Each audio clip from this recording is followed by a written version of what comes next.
Imagine a fighter pilot flying an aircraft widely considered a dud, yet consistently shooting down the enemy's most advanced planes. How did he do it?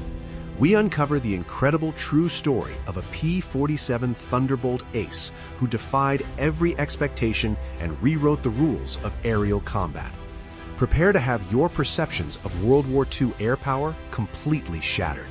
This actually happened to Second Lieutenant Robert Johnson on June 26, 1943, and somehow, against every possible odd, he survived. But this is just the beginning of one of the most incredible stories from World War II. Stay with me, because by the end of this video, you'll understand why the P-47 Thunderbolt and the pilots who flew it changed aerial combat forever. When American pilots first laid eyes on the Republic P-47 Thunderbolt in 1942, they weren't exactly thrilled. The plane was absolutely massive. It weighed over 8 tons when fully loaded, making it one of the heaviest single-engine fighters of the entire war. British pilots, who had been flying the sleek, nimble Spitfire, took one look at the Thunderbolt and started making jokes. They said you could defend yourself from enemy fighters by just running around inside the fuselage and hiding. One pilot compared flying it to piloting a bathtub through the sky. The nickname Jug stuck, short for Juggernaut, but some said it looked more like a milk jug. At low altitudes, the P-47 couldn't turn as tightly as German Messerschmitt fighters. It couldn't climb as fast either. Early models had problems too. During training at Bridgeport, Connecticut, the 56th Fighter Group experienced more than 40 crashes and 18 deaths just learning to fly this beast. Many pilots wondered if they'd been handed a death sentence instead of a fighter plane. Robert Samuel Johnson was born on February 21, 1920 in Lawton, Oklahoma.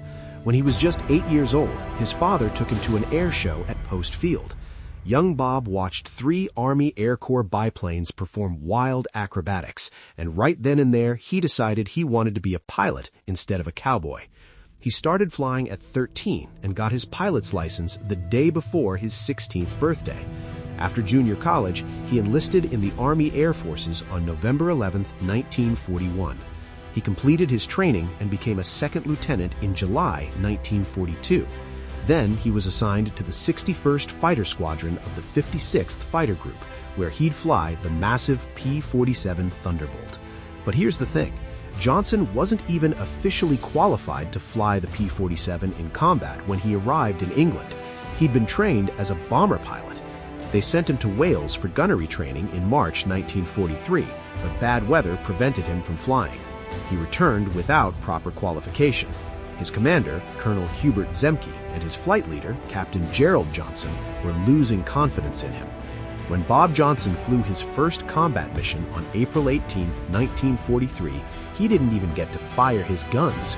No German planes showed up. He felt like an idiot. June 26, 1943 started like any other mission. 48 P-47 Thunderbolts from the 56th Fighter Group took off from Manston Airfield late in the afternoon.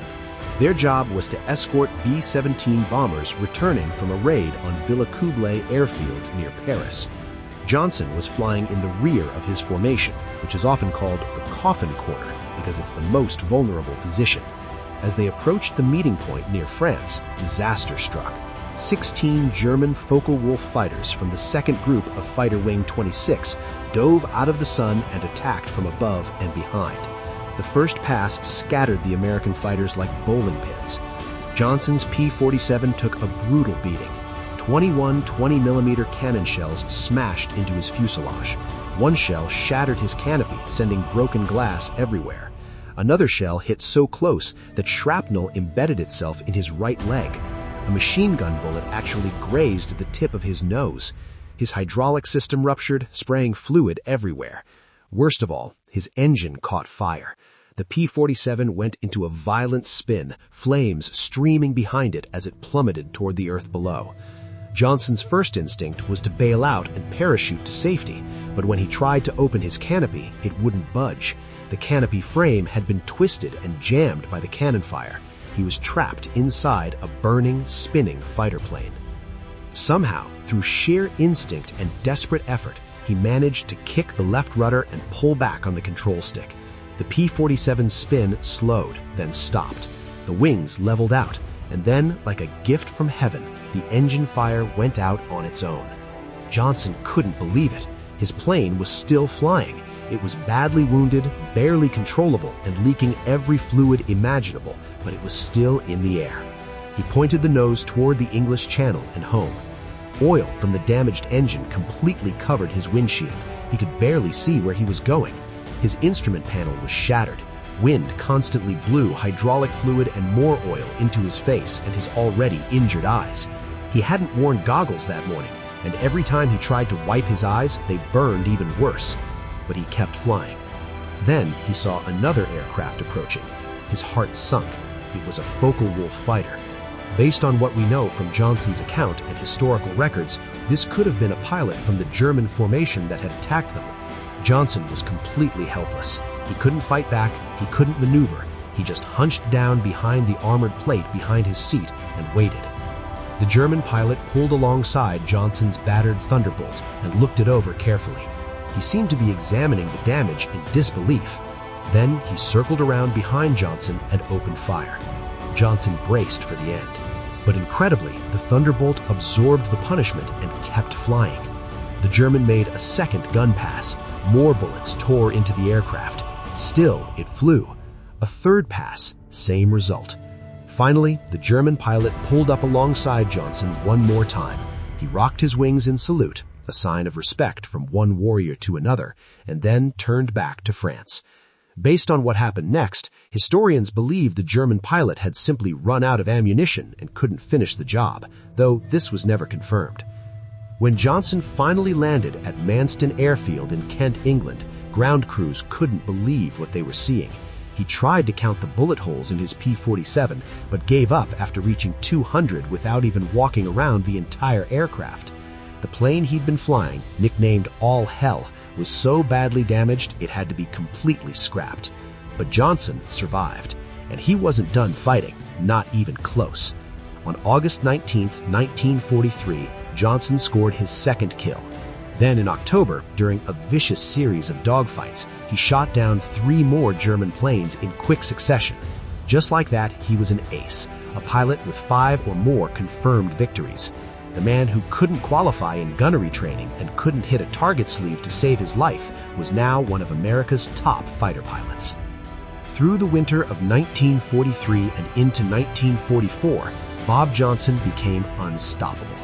In February and March 1944, flying in the patrol sector west of Hanover near Dummer Lake, he shot down 8 more German aircraft in just 4 missions. He became the leading American ace at that time. Johnson requested and received a 25-hour extension to his combat tour because he wasn't finished yet. On May 8, 1944, on the very last mission of his extended tour, Johnson made history. He shot down his 27th German aircraft, breaking Eddie Rickenbacker's World War I record of 26 victories. He was the first American fighter pilot in the European theater to accomplish this incredible feat. He'd flown a total of 89 combat missions between April 1943 and May 1944, and every single one of his kills came while flying the P-47 Thunderbolt, the same plane everyone said was too big, too heavy, and too slow to win dogfights. Johnson wasn't alone in proving the doubters wrong. The 56th Fighter Group, nicknamed Zemke's Wolfpack after their commander, Colonel Hubert Zemke, became the most successful fighter group in the entire 8th Air Force. They destroyed more enemy aircraft than any other group, with victories totaling over 674 aircraft shot down in aerial combat and 311 destroyed on the ground. The group produced 39 aces, including the top 2 American aces in the European theater. Francis Gabby Gabreski, who flew alongside Johnson, ended the war with 28 victories, all in the P-47. The 56th Fighter Group was also the only 8th Air Force unit that continued flying the Thunderbolt instead of switching to the P-51 Mustang. They loved their jugs and refused to give them up. These pilots had learned what the P-47 could really do. Yes, it couldn't turn with a meshment at low altitude, but it could dive faster than anything in the sky, it could climb back up using that diving energy. Its 850 caliber machine guns could shred enemy aircraft. And, most importantly, it could take incredible punishment and bring its pilot home alive, just like it had done for Bob Johnson. After the war, Johnson worked for Republic Aviation for 18 years and later in the insurance industry. He passed away on December 27, 1998, at the age of 78. The story of Bob Johnson and his P-47 Thunderbolt reminds us that skill, determination, and courage can overcome any disadvantage. Sometimes the underdog wins. Sometimes the plane nobody wanted becomes the plane that saves your life. If you enjoyed this incredible true story from World War II, please hit that like button and subscribe to the channel for more amazing historical tales. And let me know in the comments, what other World War II aviation stories would you like to hear about? Thanks for watching, and I'll see you in the next video.